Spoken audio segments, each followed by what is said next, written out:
ఇంకా వెయిట్ ఎత్తకూడదు, కింద కూర్చోకూడదు, డైలీ ఎక్సర్సైజ్ చేయాలి. ఇంతకు మించి పెరగకుండా చూసుకోవాలి తప్ప మనం ఏం చేయలేము.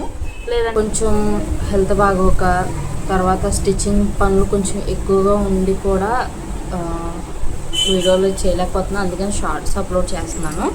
హాయ్ అండి, ఇక్కడ వచ్చేసి నేను ఈ ఆయిల్ ప్రిపరేషన్ మొత్తం చూపించేస్తాను.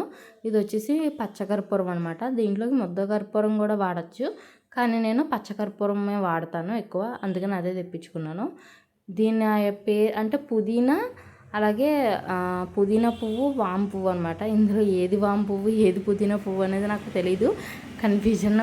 కానీ ఈ రెండు కలిపితే మాత్రం నీరు కింద తయారైపోతుంది, అది మాత్రం బాగా తెలుసు. ఇది వచ్చేసి మనకి ఎలాంటి నొప్పులు ఉన్నా, మన బాడీ పెయిన్స్కి, అలాగే రొంప దగ్గుకి, ముక్కు దెబ్బడికి, తలనొప్పికి, అలాగే ఒళ్ళు నొప్పులకి అన్నిటికీ చాలా బాగా పనిచేస్తుంది. దీన్ని మనకి వాడుకోవడం ఒక్కటే తెలియాలి. ఇప్పుడు నేను దీన్ని 2 రకాలుగా చేసి చూపిస్తాను, చూసేసేయండి. ఇక్కడ నేను 2 గాజు జార్లు తీసుకున్నాను అనమాట.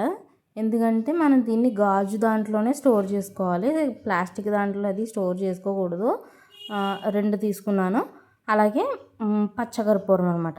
దీంట్లో ముద్ద కర్పూరం కూడా వాడచ్చంట, కానీ నేను ఎక్కువగా పచ్చకర్పూరం ఎక్కువ వాడతాను, అందుకని నేను ఇక్కడ పచ్చకర్పూరం అయితే తెప్పించుకున్నా. కొంచెం కాస్ట్లీ అయినా పర్లేదు, ఇదే వాడండి, బాగుంటుంది. ఇక్కడ నేను పచ్చకర్పూరం చూస్తున్నారు కదా, ఒక జార్లోకి అయితే వేసేసుకుంటున్నా. కొంచెం ముక్కలుగా చేసుకుంటున్నా, మళ్ళీ కరగడానికి టైం పడుతుంది కదా అందుకని. కానీ దాని అంతటా అదే కరిగిపోతుందండి, మనం ఏం చేయక్కర్లొద్దు. ఒక రోజులో ఈ పచ్చకర్పూరం కూడా కరిగిపోతుంది. నేను కొద్దిగా క్వాంటిటీ ఉంచుకుంటున్నాను అనమాట. ఏదైనా సరే నేను ఎప్పుడు ఏం చేసినా ఒక రవ్వ ఉంచుకోవడం నాకు అలవాటు. అలా కొంచెం దీన్ని ఒక 10 గ్రాములు అలా ఉంచేసుకుంటున్నాను. ఇది 50 గ్రాములు అంటే 40 గ్రాములు వేసుకుంటున్నాను అని అనుకోండి. ఓ రకంగా చెప్పాలంటే నేను ఒక 10 గ్రాములు ఉంచుకుంటున్నాను, ఓకేనా. తర్వాత ఇది ఏమంటారు, అదే వాము పువ్వు అనుకుంటా, వాము స్మెల్ వచ్చింది నాకైతే. అది కొంచెం తీసుకుంటున్నా, అది ఒక 10 గ్రాములు అలా తీసుకుంటున్నాను. ఇది 50 గ్రాములు, ఒక్కొక్కటి 50 గ్రాములు. ఒక 10 గ్రాములు వేరే జార్లోకి వేసుకుని మిగతా 40 గ్రాములు పచ్చకర్పూరం వేసిన డబ్బాలోకి అయితే వేసేసుకుంటున్నాను. ఇక్కడ మొత్తం అంటుకుంది, అది కూడా తీసేద్దామని ట్రై చేస్తుంటే రావట్లేదు. తర్వాత ఇంకొకటి అనమాట, ఇది పుదీనా పువ్వు అనుకోండి. ఒకవేళ అది వాము పువ్వు అయితే ఇది పుదీనా పువ్వు అయి ఉంటుంది. దీన్ని కూడా కొంచెం ఇలా నలుపుకుంటున్నాను కవర్లోనే, మళ్ళీ కవర్లోంచి బయటకు తీస్తే నలపట్లేదు. కవర్లోనే కొంచెం అటు ఇటు దంచితే ఇలా పొడి కింద అయిపోతుంది. ఇది కూడా సేమ్, ఇందులో 40 గ్రాములు, వేరే దాంట్లోకి 10 గ్రాములు వేసుకోవాలి. చూస్తున్నారు కదా, దీంట్లోకి నేను ఒక 10 గ్రాములు అలా వేసుకుంటున్నాను. వేసేసుకొని పక్కన పెట్టేసాను. మిగతాదంతా కూడా మిగతా 40 గ్రాములు నేను దాంట్లోకి అయితే వేసేసుకుంటాను. అప్పుడు మొత్తం ఈక్వల్గా 40 గ్రాములు 40 గ్రాములు 40 గ్రాములు చొప్పున మొత్తం ఇది అయ్యింది. ఇప్పుడు ఇది ఎంత అయింది మనకి, దగ్గర దగ్గర 40 అంటే 120 గ్రాములు, అంటే 120 గ్రాములు మనం మళ్ళీ కొబ్బరి నూనె కూడా తీసుకోవాలి. ఇప్పుడు ఈ రెండింటిని కలిపేసాం కదా, దీన్ని మంచిగా ఇలా మూత పెట్టేసుకుని పక్కన పెట్టేసుకుంటే ఇది మొత్తం ఒక 10 నిమిషాలకి వాటర్ లాగా అయిపోతుంది అన్నమాట. చూస్తున్నారు కదా, నీళ్ళగా అప్పుడే చూడండి ఎలా అయిపోతుందో, ఇలా నీళ్ళగా తయారైపోతుంది మొత్తం. దీన్ని లిక్విడ్ అంటారు. దీన్ని మనం పక్కన పెట్టేసుకుందాం. ఇలా తయారైందని మనం పక్కన పెట్టేసి తర్వాత వచ్చేసి దీని విషయానికి వద్దాం. అంటే మనం ఇంకా కొబ్బరి నూనె ఒకటి తీసుకోవాలి. ఆ కొబ్బరి నూనె ఎంత క్వాంటిటీ అంటే ఒక 150 గ్రాములు నుంచి ఒక 160-170 గ్రాముల వరకు వేసుకోవచ్చు. ఈ కొబ్బరి నూనె వచ్చేసి 200 గ్రాములు కొబ్బరి నూనె. దీంట్లోకి నేను కొంచెం ఉంచేసుకొని మిగతాది ఎంత వేసేసుకుంటాను. ఒకసారి అది మొత్తం 3 కలిసేటట్టు కలుపుకుంటున్నాను. అప్పుడే నీరైపోయింది చూడండి. అంటే పుదీనా పువ్వు వాము పువ్వు కలిస్తే మొత్తం వాటర్ అయిపోతుందంట. ప్యాకెట్లు కూడా పక్క పక్కన పెట్టకూడదంట, అంత పవర్ అంట వీటికి. చూస్తున్నారా అలా వాటర్ కింద అయిపోతుందో. ఇప్పుడు దీంట్లోకి మనం కొబ్బరి నూనె వేసేసుకోవాలి. కొబ్బరి నూనె కూడా వేసేసి మంచిగా కలిపి పక్కన పెట్టేసుకుంటే ఇవాళ పొద్దున్న వేస్తే మళ్ళీ కాసేపటికే కరిగిపోతుంది అనుకోండి. కానీ మొత్తం కరిగి మీకు ప్యూర్ వైట్ కలర్లో కనిపిస్తుంది. భలే ఉంటుంది కొబ్బరి నూనె. ఇది చూడండి ఎలా వాటర్ కింద అయిపోయిందో, ఆల్రెడీ. దీన్ని మనం ఏం చేయాలి అంటే సపరేట్గా మనం వేసుకున్నాం కదా, ఇది మనకు పక్కన పెడితే అది ఓన్లీ 2 రకాలు వేసి పెట్టుకున్నాం కదా. ఎలా వాడాలి అంటే ముక్కు దెబ్బలు కట్టినప్పుడు జస్ట్ ఒక డ్రాప్ కన్నా తక్కువ జస్ట్ ఇలా అద్ది దాన్నే మొత్తం ముక్కు దగ్గర అంతా రాసుకోవాలి. కళ్ళ దగ్గరికి పెట్టకండి, కళ్ళు బాగా మండిపోతాయి. కళ్ళ దగ్గరికి వెళ్ళకుండా ఓన్లీ ముక్కు దగ్గర రాసుకోండి. అలాగే తలనొప్పి ఉన్న వాళ్ళు కూడా సేమ్ యాజ్ ఇట్ ఈజ్ అలా జస్ట్ వాసన చూసి కొంచెం అది ఘాటుగా వాసన వస్తుంది. ఘాటుగా వాసన చూసి కొంచెం తల దగ్గర రాసుకుంటే తలనొప్పి కూడా తగ్గిపోతుంది. తర్వాత మనకి ముక్కు దెబ్బలు కట్టేసినప్పుడు మనం ఆవిరి పీల్చుకుంటాం కదా, వేడి నీళ్ళల్లో ఇది ఒక స్పూన్ వేసి ఆవిరి పట్టుకుంటే ముక్కు దెబ్బడ అనేది తగ్గిపోతుంది. అలాగా ఇది చాలా బాగా పనిచేస్తుందండి, దగ్గుకు కూడా బాగా పనిచేస్తుంది. తర్వాత వచ్చేసి కొబ్బరి నూనె వేసేసాను కదా, దీన్ని ఒక 10 నిమిషాల పాటు పక్కన పెట్టేస్తా. తర్వాత స్టిచ్చింగ్ పనులు కొంచెం ఎక్కువగా ఉండి కూడా వీడియోలో చేయలేకపోతున్నాను, అందుకని షార్ట్స్ అప్లోడ్ చేస్తున్నాను. ఎందుకు ఏంటి అంటే ఇది చూస్తున్నారు కదా, ఇదంతా కూడా నేను దీని తర్వాత మీకు మొత్తం ప్రొసీజర్ మొత్తం చూపిస్తాను.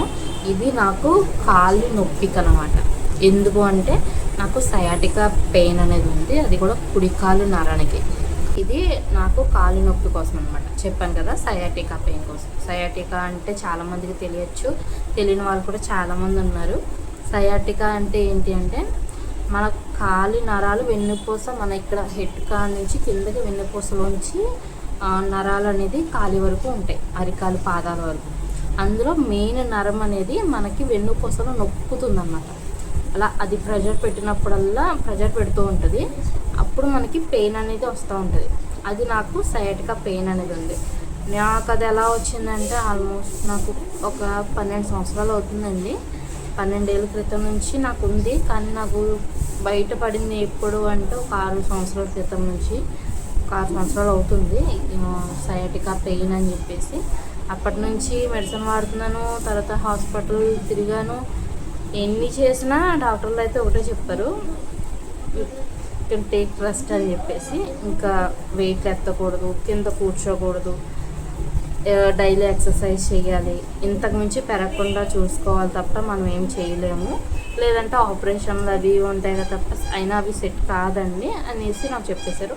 అది కూడా నేను ఇక్కడెక్కడ కూడా చూపించుకోవాలి, ఇక్కడెక్కడ చూపించుకున్నాను, అయినా సరే నాకు తగ్గట్లేదు. ఏంటి అసలు ప్రాబ్లం ఏంటనేది తెలుసుకోవాలి అని చెప్పేసి నేను గుంటూరు తులసి మల్టీ స్పెషాలిటీ హాస్పిటల్లో చూపించుకున్నాను. డాక్టర్ సత్యారెడ్డి గారు న్యూరో సర్జన్ అనమాట. న్యూరో సర్జన్ ఆయన నాకు చూశారు. అంటే ఈ హెడ్ నరాలకి మొత్తం నరానికి కాబట్టి న్యూరోకి సంబంధించింది వస్తుందంట.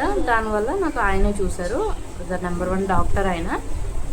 మా ఫ్యామిలీలో మేజర్ ఆపరేషన్ ఒకరికి చేశారు కూడా, సక్సెస్ఫుల్గా చేశారు, చాలా బాగా సెట్ అయింది.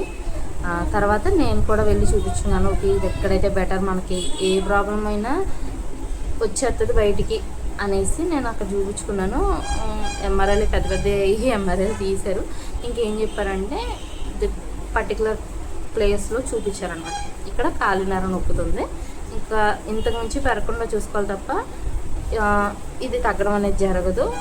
చాలామంది చెప్తూ ఉంటారు తగ్గుతుంది ఆపరేషన్లని అది ఇదని అంటారు, కానీ మీరు అవన్నీ పట్టించుకోవద్దు, రెస్ట్ తీసుకోండి, వీలైనంత వరకు కాళ్ళకి ప్రెజర్ పెట్టకూడదు, అంతే, ఇంకేం లేదు. కింద కూర్చోడాలు అలాంటి పనులు ఏం చేయకూడదు, ఇంకేం లేదు, అంతే అనమాట. ఇంకా సరే అని చెప్పి ఆయన ఫిజియో రాశారు ఒక 20 days అలాగా.